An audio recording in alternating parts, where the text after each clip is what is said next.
The word commune has been associated in different places and times with many institutions. Among these associations, usually the modern European communes, the short-lived Paris Commune, the medieval free cities of Germany, and of course the medieval communes of Italy come to mind, the latter probably being the most well-known out of all. But what was in reality a commune in Italy? How and when did they start and why did they decline? How was the political life in them? Today we're going to talk exactly about that. Hello everybody, this is Harmonia Link and today I wanted to cover a specific topic, being the communes of medieval Italy. Some of you might have stumbled upon them while researching about Italy in the Middle Ages and just left it aside thinking they were simply a subdivision of the Kingdom of Italy inside the Holy Roman Empire, and without giving it too much importance. Others might have noticed that some renowned figures such as Frederick I, Arnold of Brescia or Dante Alighieri were actively involved in communal life, whether to repress, promote or stabilize it. The goal of these videos is to give a general idea of what an Italian commune was, without focusing necessarily on any specifically.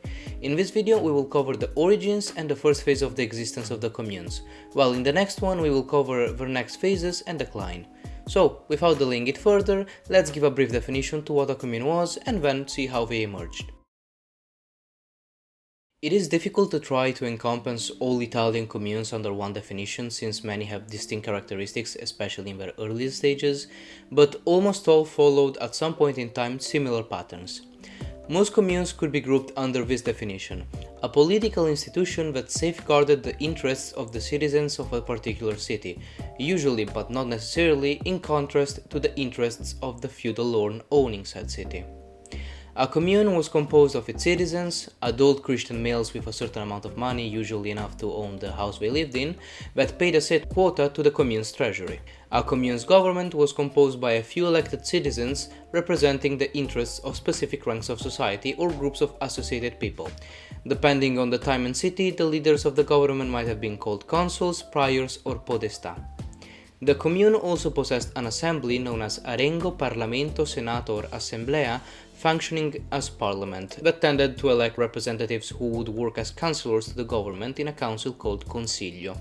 Now that we have a slight idea of what a commune was, let's see where they originate from. The theories regarding the origins of the medieval Italian communal system are various but not necessarily mutually exclusive. Among them we find the presence of a bishop, who was elected by the local clergy and people of the city before being confirmed or not by the Pope. A weakness in the feudal system in the Kingdom of Italy, where the power of the emperor was not felt as much as in the Kingdom of Germany and led to a mismanagement of the city in the post-year 1000 Renaissance, and the complication of everyday relations such as trade and the birth of new institutions. In any case, after the year 1000, a small booming population began, and many people living in the countryside started migrating towards cities, whether for lack of work, household crowding, or personal reasons.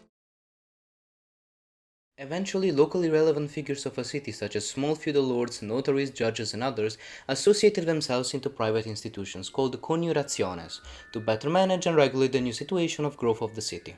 The conjurationes worked together, or better, on behalf of the bishop, who at the time was not only a relevant figure in spiritual life but also political one, since he could protect the conjurationes from the demands of big feudal lords. With time, more people started working with and within the conjuratio of their city, contributing to its development as a concrete institution inside it. These people, not as relevant as the low nobility but more relevant than a good portion of the population, would become what in the commune were to be called citizens. Thus, from private associations defending personal interests, the conjurationes started becoming public institutions which protected the interests of the entire city they belonged to. By the end of the 11th century, the conjurationes became known as communa, plural of commune, which in Latin of the time meant common. This is similar to the ancient Roman concept of res publica, where the state was the public thing. Don't get tricked and try to assimilate the commune to the ancient Republic of Rome or the polis of ancient Greece. Well, the commune, while similar in concept, was not a unified body but rather a mixture of smaller autonomous entities. If in ancient Athens a citizen could speak his mind in a political matter, in a medieval commune a citizen had to first spread the agenda of a group, whether their noble family, guild or association, and the leader of these groups would be the ones truly in power. Another note to add is that this genesis is in contrast with the birth of communes outside of Italy, such as in the Kingdom of France or in the Transalpine part of the Holy Roman Empire, where the main actors weren't local aristocrats but mainly what would become the bourgeoisie of the Middle Ages. In any case, this video isn't about them, so let's continue. During the development of the Coniurationes into communes, the investiture controversy took place. This was a dispute started between Emperor Heinrich IV and Pope Gregory VII that lasted from 1073 AD to 1122 AD. The controversy was about who between the Pope and the local secular ruler had the authority to appoint bishops and other clergymen. All of this created the perfect occasion for the communes to enter their next phase, the consular period. The small vacuum of power generated by the conflicts of high nobility of the empire and the papacy made it possible for the communes to step in. The local bishop appointed as regents for the absent imperial power men of the commune that everyone trusted or were influential enough. They would be known as boni homines, Latin for good men. These boni homines weren't invested with any power of their own, but they administered the commune, now synonymous with the city and its extension, only on behalf of the local bishop. It didn't take too long until the boni homines started acquiring actual power granted by their election and only ceremonially confirmed by the bishops. Most of the time it was the executive power, the right of military command and, if necessary, the administration of public safety. All of this led to an association with the Roman consuls of old, and in some cities the custom of calling the boni homines consuli was born and spread to most existing communes.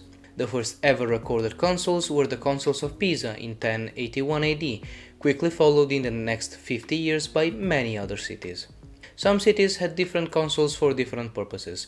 Milan had the Consuli di Giustizia, consuls of justice, Pisa had the Consuli del Mare, consuls of the sea, Perugia had the Consuli delle Arti, consul of the arts, here intended as artisan jobs.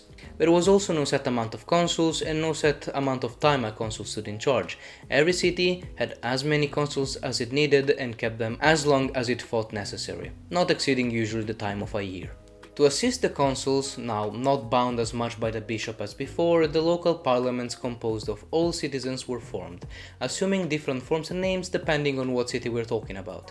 This idea soon started to get obsolete since the number of citizens increased drastically, and the idea to form a smaller group of representatives of the parliament, usually the most relevant people per social class, was proposed. Thus the Consiglio, the council, was born. Another public office that was instituted was the one of podestà, lasting usually around 6 months and held by a foreigner. This was the only office that could be granted to a foreigner since it served the purpose of an unbiased mediator in internal affairs of the commune, meaning no one tied to any group in the commune could be chosen for fear of favoritism and corruption.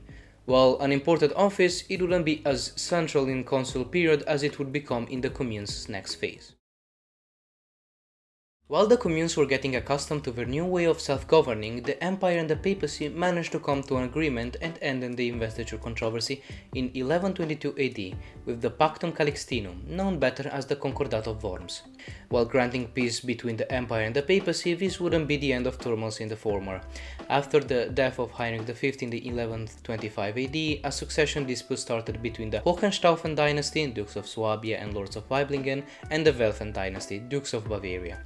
This rivalry would last some decades, making the emperors more focused on trying to secure their reign in Germany from the opposing faction rather than crossing the Alps to check how their subjects were doing in Italy.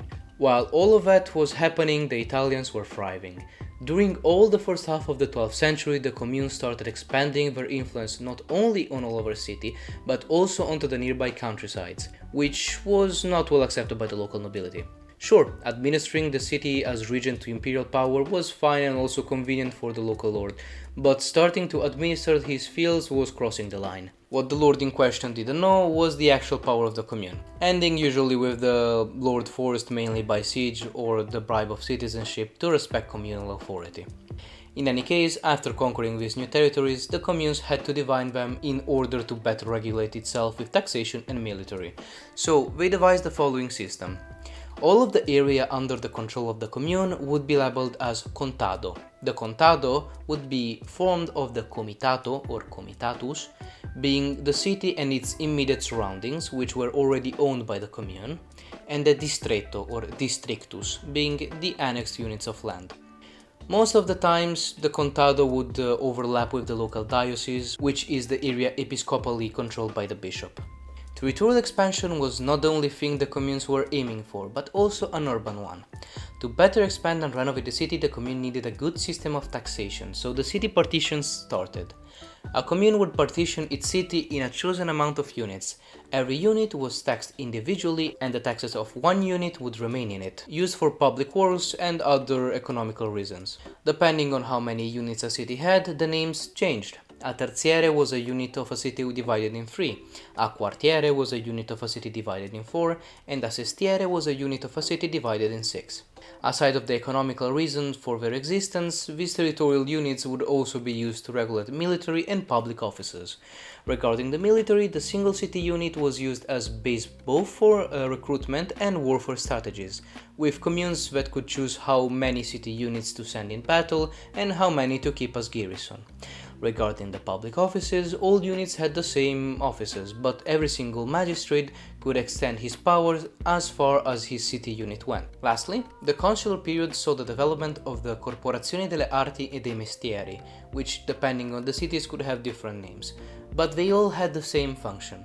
They were essentially the Italian guilds that would become very relevant inside the communes, but this would happen only later on. Not everything lasts forever though, and in the meantime that the communes were having their moments of glory, the empire managed to come out of the Hohenstaufen-Welfen feud in 1154 by electing as emperor Frederick I, a Hohenstaufen with blood ties to the Welfen. Now that the emperor was not focused anymore on keeping his throne safe, he finally had the time to assess the political situation in all of his empire, and what he would find in Italy wouldn't be too much of a pleasant surprise for him. But of that we will talk about in the next video. So if you want to know how the history of the communes continues, stay tuned for the next video. Until then, consider helping the channel by leaving a like and subscribing. Special thanks to my tippers, and see you next time.